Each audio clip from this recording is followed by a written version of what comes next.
Hello दोस्तों, स्वागत है आपका मेरे मिनी व्लॉग में। गाइस आज देखो हमारा लवी कितना क्यूट लग रहा है।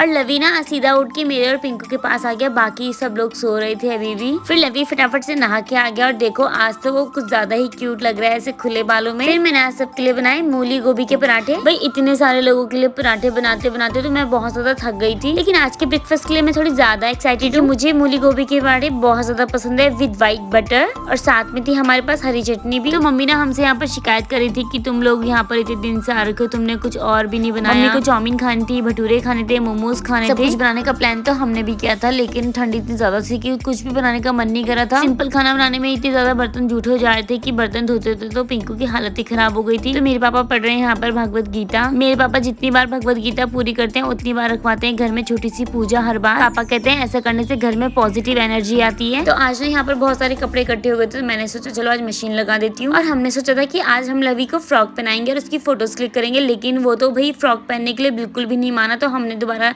ट्राई भी नहीं किया। और यहाँ पर आज बन गया है लंच। आज का लंच बनाया मम्मी ने, और जो कि है मेरा फेवरेट काबुली भात। और यहाँ पर आज मैं फर्स्ट टाइम लवी को खाना खिला रही हूँ। नहीं फर्स्ट टाइम नहीं, मैं काफी बार उसको खाना खिला चुकी हूँ। फिर देखो दित्या भी उठ के आ गई कि मैं भी लवी को खाना खिलाऊंगी अपने हाथों से, और ऐसे करते करते सबने उसको एक एक बाइट खिलाया। आज मुझे लग गई थी बहुत जोरों की भूख, तो मैंने तो अपना खाना पहले ही शुरू कर दिया था। उसके बाद शुरू किया सब लोगों ने। भाई आज तो लवी खुले बालों में सुपर क्यूट लग रहा है। कितना अच्छा लगता है ना जब सब साथ में खाने के लिए बैठे हों और मम्मी प्यार से खाना सर्व करे। मेरा मानना है कि अगर तुम किसी को खाना खिला रहे हो तो प्यार से ही खिलाओ, क्योंकि जिसके हाथ का खाना हम खाते हैं वैसे ही एनर्जी हमारे अंदर आती है। ये सब देख के तो मुझे पुराने दिन याद आते हैं जब पहले हमारी दादी भी हमें ऐसे खाना सर्व करती थी। दादी के जाने के बाद ताई जी और मम्मी ने अपना मोर्चा संभाल लिया, और अब हो गई थी शाम, और शाम को होता है हमारा टी टाइम। तो आज हम बच्चों की जो चिप्स होते हैं वो सब खा रहे थे, क्योंकि हमारे पास खाने का सब कुछ खत्म हो चुका है। इन बच्चों को लगता है कि इनके नाना ना ये चिप्स कुरकुरे वगैरह सिर्फ इनके लिए लेकर आए हैं, हमारे लिए नहीं। और दित्या को तो इतना गुस्सा आ रहा था हमें देखकर, क्योंकि हम उसके चिप्स खा रहे थे।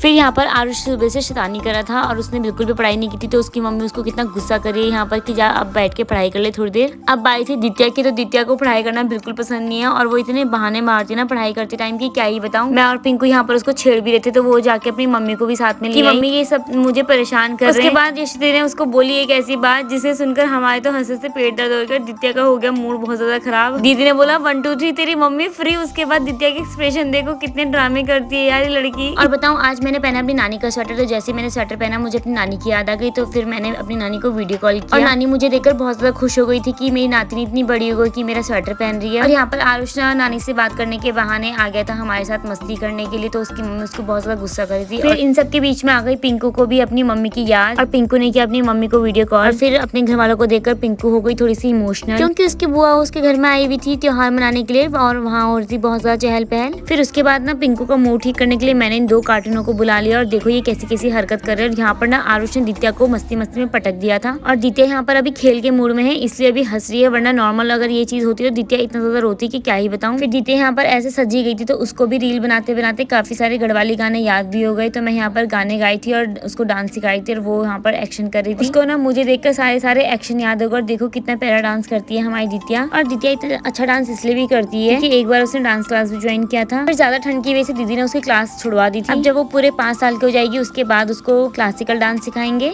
इस टाइम दित्या खुशी के मूड में है, तो पिंकू उसको चढ़ा भी रही थी, तो उसको कोई फर्क नहीं पड़ रहा था, नहीं तो वो अपनी मम्मी को बुला लाती अभी तक, वो भी डंडे के साथ में। और हमारी चल रही थी यहाँ पर मस्ती, और आज का पूरा खाना बनाने वाली है दीदी। मेरी ड्यूटी सिर्फ दिन तक थी, तो मैंने अपना दिन तक सारा काम कर लिया था। रात की ड्यूटी थी दीदी की, तो मम्मी उसकी हेल्प करने के लिए आ गई थी। मम्मी ने यहाँ पर आटा वाटा गूंदा, और उस दीदी ने बनाई आज की रोटी। मेरी दीदी बहुत अच्छा टेस्टी खाना बनाती है, पापा को भी उसके हाथ का खाना बहुत ज्यादा पसंद है। और दीदी ना जब भी खाना बनाते सबसे पहले किसी न किसी को टेस्ट जरूर करवाते, तो आज की हमारी टेस्टर थी पिंकू। और अक्सर यही होता है कि पिंकू जब भी दीदी के हाथ का खाना खाते हैं सब हर चीज को कहती है मौसी मस्त हो रहा है, मौसी मस्त हो रहा है। और यहाँ पर एंट्री हो गई हमारे हसमुख पापा की, तो जैसी पापा ने एंट्री की ना हम लोग ना पापा के लिए गाना गाने लग गए, तो पापा को बहुत ज्यादा हंसी आई। हमने गाना गाया मेरे पापा जी का पेट जैसे इंडिया का गेट, पापा खाए रोज चावल वो भी भर भर पले, क्योंकि मेरे पापा को बिल्कुल बिल्कुल बिल्कुल मना है चावल खाना, लेकिन पापा बिल्कुल भी नहीं मानते, और रोज कैसे ना कैसे चालाकी करके चावल खा ही लेते हैं। और हम लोग ना यहाँ पर पापा को यही समझा रहे हैं कि पापा प्लीज आपको शुगर है, चावल नहीं खाओ, चावल नहीं खाओ। लेकिन पापा कह रहे हैं मेरा शुगर हो चुका है खत्म। हर पेरेंट्स का अपने बच्चों को पालने का एक अलग ही स्ट्रगल है। मेरे मम्मी पापा ने भी हम सबको पालने के लिए बहुत ज्यादा स्ट्रगल किया और हमको वो सब चीजें याद भी कैसे अपनी ख्वाहिशों को दबाकर हमारे लिए चीजें पूरी करते थे। इसलिए अब हमारी बारी है उनको हमेशा खुश रखना। और मैं तो अपनी पूरी फैमिली में सबसे छोटी हूँ और इस चीज का मुझे हमेशा बहुत फायदा भी हुआ है कि मुझे हर किसी से सिर्फ प्यार प्यार और सिर्फ प्यार ही हमेशा मिला है। और इसीलिए मुझे असली प्यार और दिखावे के प्यार में जल्दी फर्क नजर आ जाता है। और जो लोग मुझे दिखावे का प्यार करते हैं मैं भी उन्हें सिर्फ दिखावे की ही इज्जत देती हूँ। अपनी जिंदगी के बुरे वक्त से मैंने एक चीज जरूर सीखी है, अगर कोई तुम्हारे साथ गलत कर रहा है तो तुरंत एक्शन लेना चाहिए, वरना कब वो लोग तुम्हारे सिर पर चढ़कर तांडव करेंगे तुम्हें पता भी नहीं चलेगा। और बाद में वो खुद को बेचारा बनाकर तुम्हें ही गलत साबित कर देंगे और फिर पछताने के अलावा कुछ हाथ में नहीं आता। और गाइस अब चल रहा है हम लोगों का डिनर टाइम और ये देखो मैं पहले पिंकू खिलाऊंगी, उसके बाद पिंकू मुझे खिलाएगी अपने हाथों से। ऐसी कार्टून पंती करते हुए हमें बहुत ज्यादा हंसी आती, लेकिन फिर भी हम करते हैं।